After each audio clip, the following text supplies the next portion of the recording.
দেখুন এই যে অল্প জল হলো, কিন্তু জলের ধার ক্ষমতা নদীর কমে গেল। আগেরটা দেখুন গ্লাসের পরিমাণ বা নদীর তলদেশ একই নদীতে আমি জল ঢাললো, দেখুন তো কতটা জল ধরবে। দেখুন কি হলো, এই নদীতে মোটামুটি 1 গ্লাস জল ধরলো।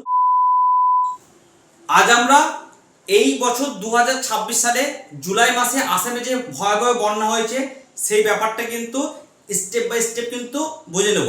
চলুন প্রথমে স্টেপ 1-এ দেখবো মেনলি উত্তর পূর্ব ভারতে এবং আসামের নর্মালি বৃষ্টি কিভাবে হয় না কি হয়। আমরা সবাই জানি যে মৌসুমের দুটো শাখা, একটা হচ্ছে আরব সাগরের শাখা আর একটা হচ্ছে বঙ্গোপসাগরের শাখা। সাধারণ বর্ষাকালে কি হয়, এই বঙ্গোপসাগর শাখা কি হয়, এই বঙ্গোপসাগর শাখা আস্তে আস্তে গিয়ে পাটকয় বলে এখানে একটা হিল আছে, এই পাটকয় হিলে কিন্তু ধাক্কা মারে।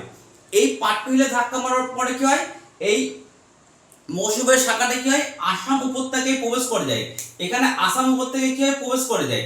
এবার আসাম উপত্যকায় প্রবেশ করার পর আসাম উপত্যকার উত্তর দিকে ডাফলা, মিরিক, মিসমিক বিভিন্ন ছোট ছোট অনেকগুলো পাহাড় আছে, হিল আছে, এবং সাউথ দিকে আছে গারো, খাসি, নাগা, মিজো, জয়ন্তিয়া প্রভৃতি ছোট ছোট কিন্তু পাহাড় আছে।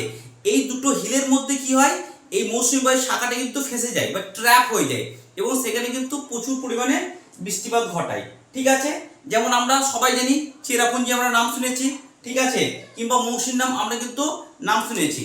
এইভাবে কিন্তু জেনারেলি কি হয় আসামে এবং উত্তর ভারতে অতিরিক্ত বৃষ্টিপাত কিন্তু হয় বর্ষাকালে।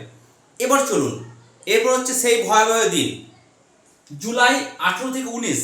জুলাই মাসে 18 তারিখ এবং 19 তারিখে কি হয় অতিরিক্ত কিন্তু বৃষ্টিপাত হয়। কোথায় অতিরিক্ত বৃষ্টিপাত হয়? 3 জায়গায়। একটা হচ্ছে নাগাল্যান্ড, ঠিক আছে, এদিকে ভুটান, এদিকে হচ্ছে মিজোরাম। এই 3 জায়গায় কিন্তু অতিরিক্ত বৃষ্টিপাত হয় এবং সেই বৃষ্টিপাত এতটাই বেশি হয় যে চারাডিও বলে একটা গ্রাম আছে, সেখানে স্বাভাবিক যে বৃষ্টিপাত হয় বর্ষাকালে তার থেকে 436% অতিরিক্ত বৃষ্টি হয়ে যায়। এবং কি আরেকটা গ্রাম আছে মকচুং বলে একটা গ্রাম আছে, সেখানে স্বাভাবিক যে বৃষ্টিপাত হয় তার থেকে 493% কিন্তু অতিরিক্ত বৃষ্টিপাত হয়ে যায়। এবার এই অতিরিক্ত বৃষ্টিপাত কি হয়, এই অতিরিক্ত বৃষ্টিপাত ব্রহ্মপুত্র নদ এবং তার যে উপনদীগুলো আছে সেখানে কিন্তু চলে আসে। এর ফলে এই সমস্ত নদীগুলি তাদের যে ডেঞ্জার লেভেল যেটা চলে সেটা ক্রস করে যায় এবং তার ফলে কিন্তু আসামে ভয়াবহ বন্যা দেখা যায়। এবার চলুন আমরা স্টেপ 3-তে দেখে নেবো কি। অনেকে বলছে এটা ক্লাউড ব্রাস্ট, কিন্তু ক্লাউড ব্রাস্ট কাকে বলে না, যখন 100 মিলিমিটার বেশি বৃষ্টিপাত হবে 1 ঘন্টায়, অর্থাৎ 1 ঘন্টায় যদি 100 মিলিমিটার বেশি বৃষ্টিপাত হয় সেটাকে আমরা কি বলবো ক্লাউড ব্রাস্ট। কিন্তু দেখা যাচ্ছে মন বলে একটা ডিস্ট্রিক্ট আছে যেখানে অতিরিক্ত বৃষ্টিপাত হয়েছে, সেখানে কিন্তু বৃষ্টিপাতের পরিমাণ হচ্ছে 137 মিলিমিটার, তার বেশি 8 থেকে 9 ঘন্টায়। তাহলে এটিকে আমরা ক্লাউড ব্রাস্ট বলতে পারবো? এখানে কিন্তু উঠছে প্রশ্নচিহ্ন। তাহলে এই বৃষ্টিপাত এই বন্যার জন্য কে দায়ী? চলুন এবার আমরা সেটা জেনে নেব। আসামে 2026 সালে যে বন্যাটা হয়েছে ক্লাইমেটিক চেঞ্জ এবং অতিরিক্ত বৃষ্টিপাত, এই দুটো প্রাকৃতিক কারণ তো দায়ী, কিন্তু তার থেকে বেশি দায়ী কি, তার থেকে বেশি দায়ী হচ্ছে হিউম্যান মেড মানুষের কার্যক্রম। কিরকম? 1 নম্বর হচ্ছে ডিফরেস্টেশন বা বৃক্ষচ্ছেদন। বর্তমানে মানুষ কি হচ্ছে বৃক্ষচ্ছেদন করছে, প্রচুর পরিমাণে গাছ কিন্তু কেটে নিচ্ছে। গাছ কাটার ফলে কি হয় বলুন তো, 1 নম্বর হচ্ছে ইনফিল্ট্রেশন কমে যায় এবং রান অফ বেড়ে যায়। ইনফিল্ট্রেশন মানে কি বলুন তো, যেমন মনে করুন কোনো একটা তুলোর উপর যদি আমি জল দিই তাহলে কি হবে, জলটা তুলতে ছুঁয়ে ছুঁয়ে ছুঁয়ে ছুঁয়ে নিচের দিকে পড়বে। ঠিক সেরকম মাটির উপরে যখন জল জমা হয় সেই জলটা ছুঁয়ে ছুঁয়ে যখন মাটিতে প্রবেশ করে যে পদ্ধতিতে তাকে বলে ইনফিল্ট্রেশন। মনে করুন এটা একটা গাছ, এবার এখানে যখন বৃষ্টি হয় গাছ কি করে ওই বৃষ্টির জলকে আবদ্ধ করে বা আটকে দেয় এবং সেই জলটা আস্তে আস্তে কি হয় চুঁয়ে চুঁয়ে চুঁয়ে মাটির নিচে কিন্তু চলে যায় এবং যেটা পরবর্তীকালে ভূমধ্যে পরিণত হয়। এবার যখন এই গাছটা কেটে দেওয়া হয় তখন কি হবে, এই মাটির নিচে জল যাওয়ার পরিমাণটা কমে যাবে 1 নাম্বার, আর 2 নাম্বার রান অফ বেড়ে যাবে। রান অফ মানে কি বলুন তো, মাটির পৃষ্ঠ বরাবর বা ঢাল বরাবর যখন জল গড়ি গড়ি গড়ি পড়ে সেটাকে বলে রান অফ। এবার দেখুন এটা মনে করুন গাছ আছে, বৃষ্টি হলো এখানে জল জমলো, জল জমলে কি হবে ইনফিল্ট্রেশনটা বেশি হতো। এবার গাছটা না থাকার ফলে কি হলো বলুন তো, 1 নাম্বার কি হলো, এক হচ্ছে মাটির নিচে জল কম পরিমাণে গেল, 2 নম্বর গাছটা যে জলটাকে আটকাতো সেই জলটা কিন্তু গাছ না থাকার জন্য তীব্র গতিতে কিন্তু আস্তে আস্তে বয়ে বয়ে ঢাল বরাবর নিচের দিকে চলে যাবে। এবার দেখুন গাছের শিকড় কি করে বলুন তো, মাটিটাকে এভাবে আঁকড়ে ধরে রাখে। এবার যেহেতু গাছ কেটে দেওয়া হলো তখন কি গাছের শিকড় আর মাটিকে আটকে রাখতে পারলো না। এরপর এই যে জলটা ওপর থেকে নিচে বয়ে যাচ্ছে অর্থাৎ রান আপ হচ্ছে, সেই রান আপ তখন কি করবে বলুন তো, মৃত্তিকা ক্ষয় করবে। এই যে মৃত্তিকা ক্ষয়গুলো হবে, ধুলো বালি কাঁকড়, এগুলো গিয়ে কোথায় জমা হবে বলুন তো, সেগুলো জমা হবে নদীর তলদেশে। এবার নদীর তলদেশে যখন জমা হবে তখন আস্তে আস্তে নদীর তলদেশ কী হবে, ভরাট হয়ে যাবে এবং নদীর জলধারণ ক্ষমতা কিন্তু কমে যাবে। ঠিক আছে, দেখুন 2 নম্বর হচ্ছে মাইনিং বা খনন বা আরবানাইজেশন। আমরা আজকে শহরীকরণ করার জন্য বা মাইনিং করার জন্য কি করছি, আমরা মাটি করছি, এর ফলে মাটি আলগা হয়ে যাচ্ছে। ওই মাটি কী হচ্ছে, যখন বৃষ্টি হচ্ছে ধুয়ে মুছে কোথায় চলে যাচ্ছে, নদী চলে যাচ্ছে, নদী গর্ভের কিন্তু গভীরতা কমিয়ে দিচ্ছে। 3 নম্বর কি, 3 নম্বর হচ্ছে বললাম জলপ্রবাহ পরিমাণ যেই বেড়ে যাবে অতিরিক্ত পলি বহন হয়ে যাবে। এবার দেখুন যখনই আমাদের নদীর বহন ক্ষমতা কমে যাবে তখন কী হবে, অল্প বৃষ্টি হলে কী হবে, নদীতে কিন্তু বাঁধ চলে আসবে বা বন্যা চলে আসবে। চলুন আমরা একটা বাস্তব পরীক্ষার সাহায্যে ব্যাপারটা বোঝাবার চেষ্টা করি। আচ্ছা দেখুন তো আমার হাতে কি আছে, এটা একটা গ্লাস আছে, আমি মনে করি এটা নদী একটা, ঠিক আছে। এবার দেখুন এই নদীতে আমি জল ঢালবো, দেখুন তো কতটা জল ধরবে। দেখুন কি হলো, এই নদীতে মোটামুটি 1 গ্লাস জল ধরলো। ওকে, এবার দেখুন আমরা আর একটা নদী দেখব, যে নদীতে কিন্তু মৃত্তিকা ক্ষয় হওয়ার জন্য, দেখুন নদীর তলদেশ অলরেডি কিন্তু বিভিন্ন পলি দ্বারা অনেকটা ভরে গেছে, অর্থাৎ নদীর গভীরতা কমে গেছে।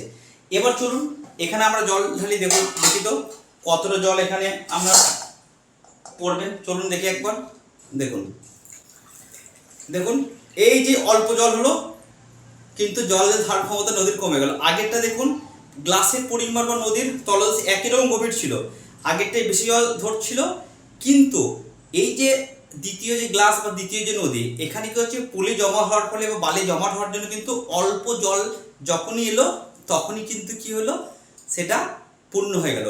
এবার ধরুন এটা হচ্ছে ব্রহ্মপুত্রের উপনদী, এটা হচ্ছে ব্রহ্মপুত্র নদী। এখানে কি হয়েছে, এইখানে ঘটনা যেটা হয়েছে, অতিরিক্ত বৃষ্টি হওয়ার ফলে ব্রহ্মপুত্রের 3টে নদী আছে, একটা দিহং, একটা দিশাং, একটা ধানসিঁড়ি। এই 3টে নদী দিকে হয়েছে জলস্তর পরিমাণ বেড়ে গেছে। এদিকে মেন নদী ব্রহ্মপুত্র, সেখানে অলরেডি জলের পরিমাণ বেড়েছিল। এবার এই 3টে উপনদী কী হয়েছে, এই ব্রহ্মপুত্র নদীতে জল কিন্তু আরও ঢেলে দিয়েছে। এবার দেখুন এইটা মনে করুন ব্রহ্মপুত্র নদী, অলরেডি কিন্তু অতিরিক্ত বৃষ্টি হওয়ার ফলে জল কিন্তু ভরাট হয়ে গেছে। আর এই আমার হাতে এটা কি, এটা হচ্ছে মনে করুন ব্রহ্মপুত্রের 3টে উপনদী, দিহাং, ধানসিঁড়ি এবং দিশাং। দেখুন তো এবারে যদি জল ঢালি তাহলে কী হবে, দেখুন জল পড়ে যাচ্ছে, অর্থাৎ এটা কি বলছে, বন্যা। দেখুন এই সেম ঘটনা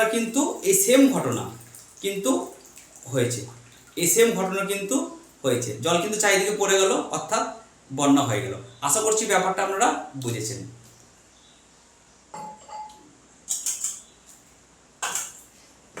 এবার চলুন ছবিতে দেখি, এটা হচ্ছে ব্রহ্মপুত্র নদী যাচ্ছিল, দেখুন 3টে নদী উপনদী, এখানে সে ব্রহ্মপুত্র মিশেছে।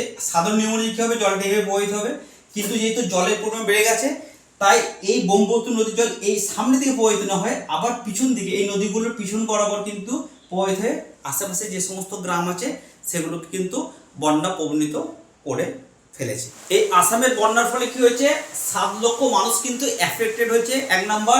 2 নম্বর 856টি গ্রামের উপর কিন্তু প্রভাব পড়েছে, 12টি জেলা কিন্তু হিট করেছে, এবং সব থেকে দুঃখের ব্যাপার এখন অবধি সরকারি নথি অনুযায়ী 68 জনের কিন্তু মৃত্যু হয়ে গেছে। 1.5 লাখ মানুষ কিন্তু বর্তমানে রিলিফ ক্যাম্পে আছে এবং 4455 জন মানুষকে কিন্তু এখন অবধি উদ্ধার করা গেছে। এবং সব থেকে দুঃখজনক ব্যাপার হচ্ছে, যেহেতু প্রচুর পরিমাণে জল শুকিয়ে যাওয়ার প্রচুর পরিমাণে পলি কিন্তু জমে গেছে, তাই অনেক জায়গায় কিন্তু এখন সেনাবাহিনী বা সরকারি যে সমস্ত কর্মচারী উদ্ধার কার্যে নিযুক্ত হয়েছে তারা কিন্তু যেতে পারছেন না, অনেক মানুষের কিন্তু এখনও তারা পৌঁছাতে পারেনি। এবার চলুন আমরা দেখে নেব সব থেকে বেশি কোন কোন জেলা প্রভাবিত হয়েছে। যেটা 4টি জায়গা বা 4টি জেলা কিন্তু সব থেকে বেশি প্রভাব পড়েছে। 1 নম্বর কি, শিবাসাগর, 2 নম্বর চারাইডিও, 3 নম্বর হচ্ছে জোরহাট, 4 নম্বর হচ্ছে নাজিরা। এই 4টি জেলার উপর কিন্তু সব থেকে বেশি প্রভাব পড়েছে। এবার চলুন তাহলে আমরা দেখে নেব এই আসামেতে প্রায় প্রতি বছর বন্যা হচ্ছে, এখান থেকে আমাদেরকে কীভাবে রক্ষা পেতে হবে। 1 নম্বর কী করতে হবে, অবশ্যই কি বলেছিলাম, গাছ কিন্তু লাগাতেই হবে।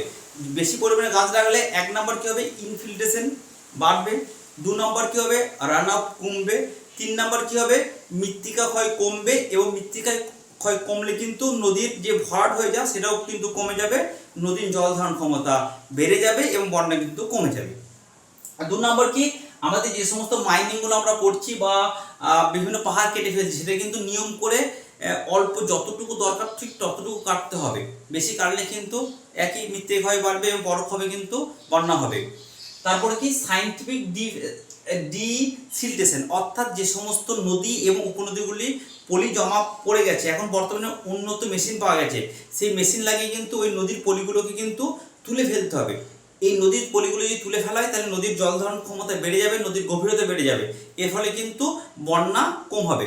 দেখে মনে হবে এটা কিন্তু খরচা সাপেক্ষ, কিন্তু এটা কিন্তু অবশ্যই করা দরকার। আর কি, আরেকটা হচ্ছে আমাদের যে সমস্ত ওয়েটল্যান্ড আছে, অর্থাৎ যে সমস্ত জলাশয় পুকুর, এর পরিমাণ কিন্তু বাড়াতে হবে, ড্যামের পরিমাণ বাড়াতে হবে, যাতে অতিরিক্ত বৃষ্টি জল আমরা সঞ্চয় করে রাখতে পারি।